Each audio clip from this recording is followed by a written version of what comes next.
I know you have a huge background in consulting, and my first question to you is going to be share with the audience the market trends with real life examples. You bet, yeah. So Jared Michalec with Salient. We're an IBM partner focused on process improvement, business automation. And one of the biggest trends we've seen over the last 2 years, and I don't know if you guys noticed, but things shifted a little bit about 2 years ago.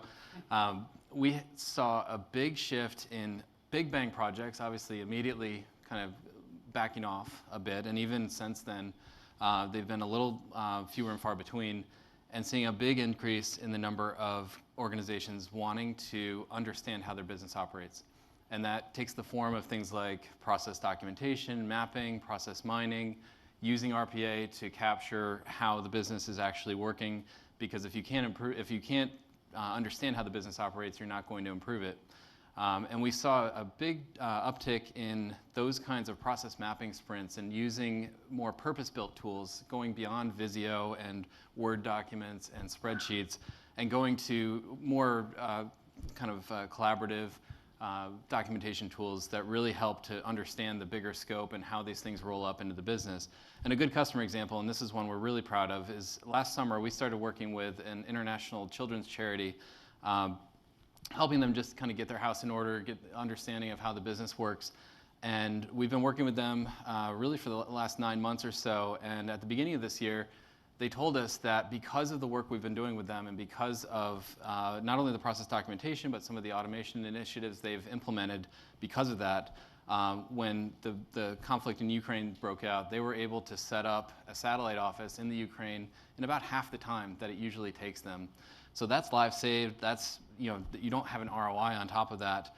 That's just something that is just obviously beneficial and obviously a huge, huge impact that wouldn't have happened without this kind of process documentation, this real thoughtfulness approach. Oh, that's a great outcome, right? Mm-hmm. There's nothing can replace that. So when you work with all these customers and everybody's in a rush to get there, how does one start? Like, what would be the right place to start the automation? Do you think about what the success metrics would look like? Share more on, and how long does it take, Sure, and it's definitely a journey. That's something we always go in with our partners and our clients with that openness that this is not just a one and done, and you get this thing implemented and now you're done. It is definitely a longer journey. And we were at the OpEx event last week down in Austin, and I heard a quote that I really, really liked. And it really comes down to, if you think of organizations as animals, a lot of them are very instinctual. A lot of them are just going out and hunting and just kind of living in the moment and day by day. But to truly improve, to truly get better, and to implement automations, you want to understand how you operate. And without that self-awareness and that kind of understanding, you're not going to be able to improve things in a thoughtful way. So documentation is key. Getting an understanding of how the business works, how long things take. That can take the form of obviously process mapping, but also using process mining techniques, using intelligent automation to start implementing maybe an end-to-end workflow that's only tracking the metrics. You don't necessarily need to automate and straight through process everything.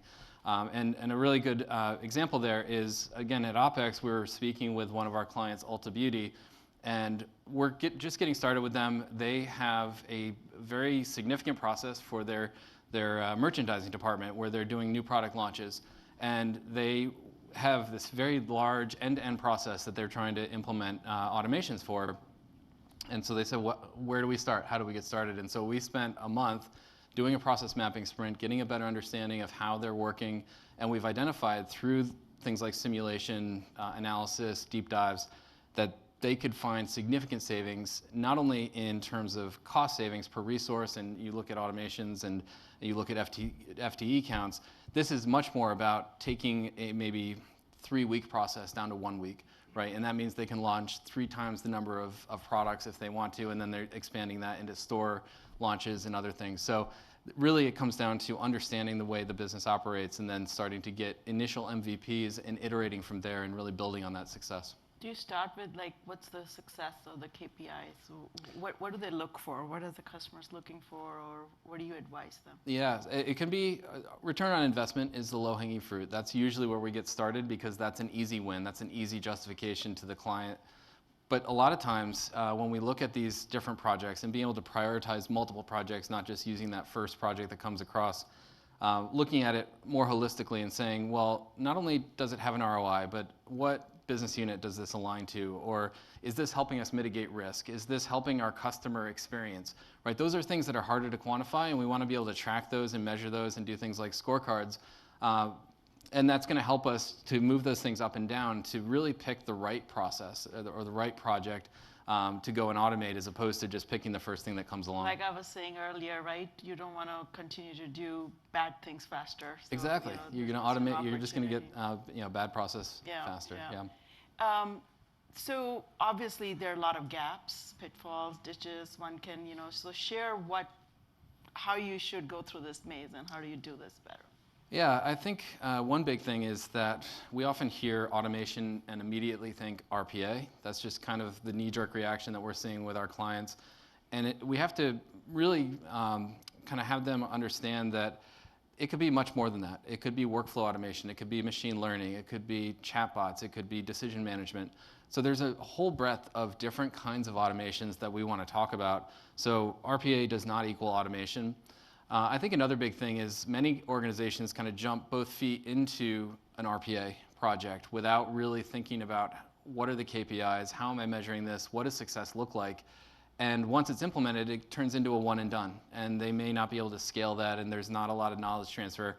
So doing this in a much more thoughtful way, I think that's a huge gap where we want to slow down. Let's take a look at what are you trying to achieve, right? Even if it's not ROI, we talk about the international charity. There wasn't an ROI there, but of course that's going to be aligning very closely to their business objectives and moral objectives.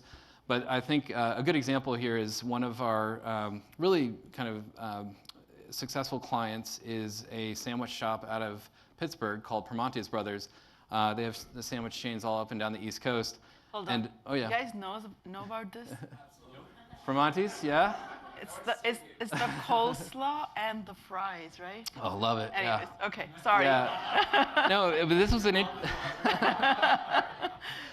this was an interesting one because we got a win. We got a quick win with them. They had a very obvious initial RPA project around some reporting and financial reporting that they were looking to do that their branch managers had to do every single morning. And so we got a very quick win using RPA. And we took a step back and said, okay, that was great. And they shared it with their CIO. And so it had this real great visibility. And they got all excited and said, okay, great. Let's go and automate everything, right? Let's apply this to everything. And so we went through a process mapping sprint to kind of capture some of the core processes, some of the things they do on a day-to-day, and said, okay, let's run these through your metrics. And we'll look at work times and wait times and costs and gaps and bottlenecks. And what we came up with is of these kind of 12 ones that they really, really wanted to automate, we found a few that just didn't have the ROI that we thought. And we said, let's take a pause on those. We'll table those. So a lot of companies would just say, let's just do everything. And we're saying, no, you want to be thoughtful. You want to have that measurement. You want to have that KPI, right, that you're really trying to track towards, because it's not only about using that to justify the project and justify the budget to begin with. It's also about later measuring that and understanding how that KPI is going to impact downstream. And are we getting the results we thought? And if we're not, how do I change my assumptions for those future projects? Great examples. First of all, thank you, and thank you for being a great partner. I think the future, we talked a lot about RPA, and I know we didn't talk about this, but I'm just going to do it live here. So the digital worker concept, right? I mean, like, I envision that we are very close to say, look, Jared, you can go hire a digital worker, right? It will look like any other out-of-the-box, trained for any of the domains or any of the tasks. And it's more than like RPA, which talks about task automation. What do you think of that one? Like, are you seeing the customers like hungry for that. And I know there's going to be a lot of AI. We talked about it. It can be a black box. You need to be able to have an explainability built into it. So human always have to be in the loop.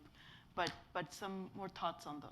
I think that's a great thought, and there's a great analogy there, right? That the RPA, it's really not, the P in RPA is misleading, right? It's not automating the whole process, it's automating tasks.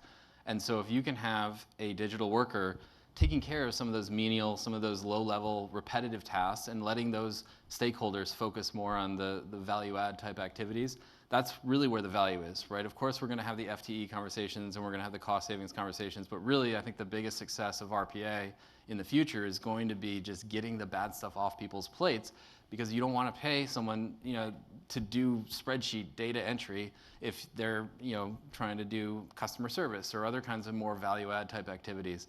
And I will say too, one of our customers, I really like this, they look at their RPA bots as true digital workers, and they actually do onboarding. They give them pictures, they give them email addresses, they give them internal biographies, and so they really take it to the next level. I don't know that everyone is going to do that, but I think that really speaks to the embracing of these digital workers into the workforce and really working side by side with the traditional workers. I'm going to use this as a plug. In June, we're going to be talking and launching Watson Orchestrate, which is all about digital worker, right? That's right. So looking forward to that. Thank you. Great examples, great real-life examples. And thank you again, team. Thank you, guys, for this one. And again, thanks, Jared, for being a great partner. My pleasure. All right. Thanks, guys.